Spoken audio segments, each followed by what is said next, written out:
What if the most important company on the planet, the one that defined how humanity connected, simply vanished from your pocket overnight? For years, Nokia wasn't just a brand, it was the global standard. Then, in the blink of a technological eye, the world moved on, and a giant fell. But here's the twist. They didn't just fade into history. Behind the scenes, the fallen giant was building the very infrastructure that powers the world you live in today. Tonight, in Icons in Flux, we are going to watch how the king of the mobile age lost its crown and what they built in the silence that followed. This is the story of Nokia, a lesson in inertia, innovation, and the power of the great pivot. In the late 1990s and early 2000s, Nokia was more than a technology company. It was a cultural force. From the iconic durability of the 3310 to the innovative interfaces of the Communicator series, Nokia dictated the pace of the mobile revolution. They were a Finnish titan that mastered manufacturing, design, and a global supply chain that rivaled any industrial power in history. Led by visionaries who believed in connecting people, the company captured nearly 50% of the global mobile phone market at its peak. They weren't just selling hardware, they were defining an era where distance ceased to be a barrier. To understand the scale of their dominance, one must look at their culture. Nokia created a sense of reliability that was unrivaled. If you lived in London, Mumbai, or Nairobi, Nokia was the bridge that linked you to your family.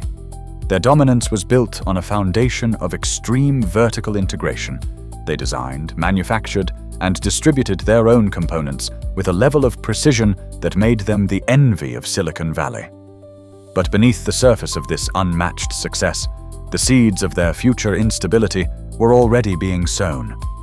The complexity of their internal software, the rigidity of their hierarchical management, and the walled-off gardens of their internal R&D meant that they were becoming a massive ship that was increasingly difficult to turn. Their dominance wasn't just market-based, it was emotional. They had successfully gamified the mobile experience before apps even existed.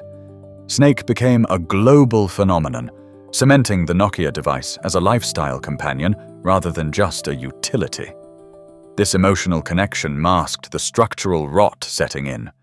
As they pushed for scale, the internal bureaucracy ballooned.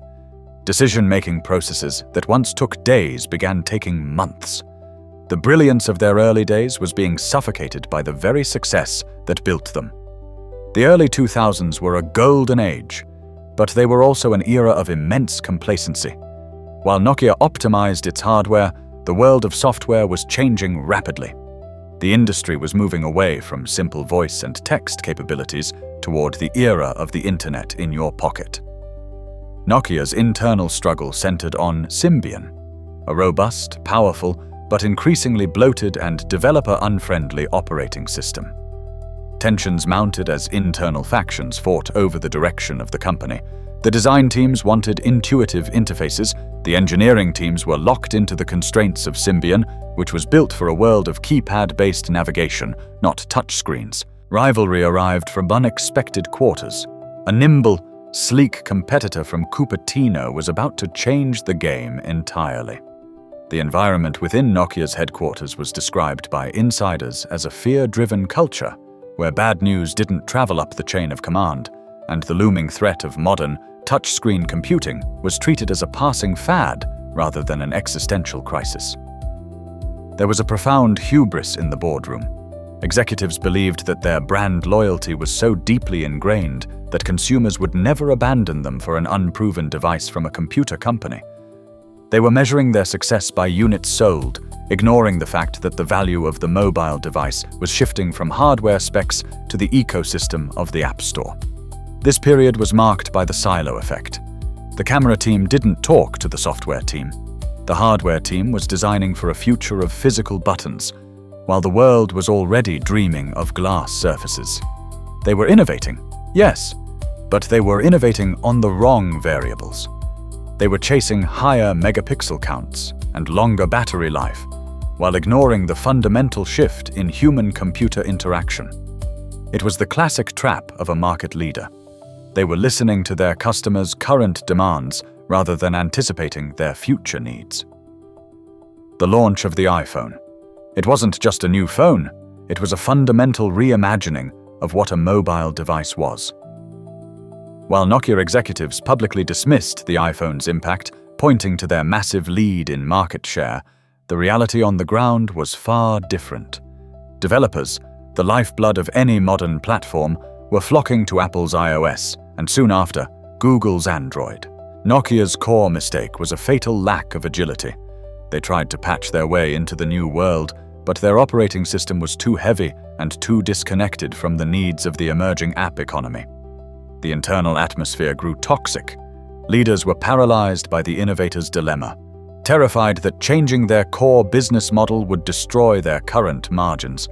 They became trapped in a cycle of internal politics, where division heads were more concerned with protecting their budgets than innovating for the future. The company's response, the N series, the Maemo project, and eventually the alliance with Microsoft, came too late and too inconsistently to regain the momentum. The mobile giant that once seemed invincible found its market share bleeding out. The board hesitated to abandon the lucrative but dying Symbian, and when they finally did, the transition to Windows Phone was met with skepticism from a user base that had already moved on. It was one of the most drastic drops in shareholder value in modern business history, a slow-motion crash that lasted years, fueled by the refusal to acknowledge that the rules of the game had fundamentally changed. This was not just a failure of technology, it was a failure of the human spirit within the organization. When the burning platform memo was finally issued by CEO Stephen Elop, it was a confession that the ship was already sinking. The culture had become so fractured that the workforce had lost the belief that they could win. The collapse was swift and painful. Thousands of jobs were cut, and the once mighty Nokia mobile division was eventually sold to Microsoft in a desperate bid to survive, a merger that many critics labeled a man jumping into a pool while wearing lead boots. The emotional toll on the Finnish workforce and the national economy was profound. Nokia was the pride of Finland, and its fall felt like a collective failure of national identity. Thousands of brilliant engineers, designers, and managers found themselves redundant, sparking a diaspora that eventually helped ignite the startup scene in Helsinki. But as the headlines declared Nokia dead, the company's leadership was already orchestrating a quiet, necessary retreat from the consumer space. They realized that their future wasn't in the device in your hand, but in the unseen infrastructure under your feet. They made the difficult, decisive call to sell off the baggage of their consumer division and double down on telecommunications equipment, focusing on the massive scale required to connect the world's cellular networks. They bet everything on the idea that even if Apple and Samsung fought over the phones, Nokia would be the one building the towers and the backbone that allowed those phones to communicate. They had to shrink to survive. They stripped away layers of management, abandoned their ego-driven handset projects, and reorganized around their network business. It was a humiliating transition, but it was grounded in a brutal, necessary clarity. Nokia was an engineering company at its heart, and it was time to stop being a fashion company. Today, the Nokia story is a masterclass in corporate resurrection. By exiting the consumer smartphone business, they freed themselves from the burden of chasing trends and focused on the foundational technology of the future: 5G, fiber optics, and industrial IoT. The repercussions of their pivot are visible in the modern world's connectivity. They are now a primary architect of the internet infrastructure that powers millions of businesses and homes worldwide. They proved that a company can lose its identity and still find a new purpose. Their story remains a cautionary tale for modern titans.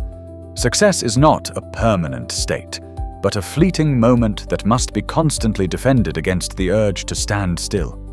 They moved from being a brand you hold to the company that keeps the world running.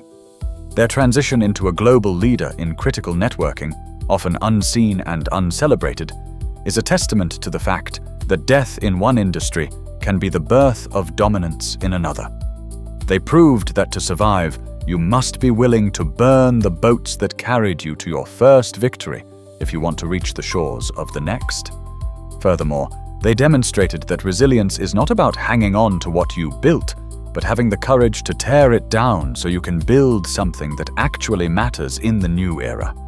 Nokia is no longer in your pocket, but they are absolutely essential to your life. The world connects through them. They just stopped asking for the credit. Nokia's journey from the world's most loved phone to the world's most invisible power is just one side of the coin. What happens when a company tries to resurrect itself but makes the exact opposite choice?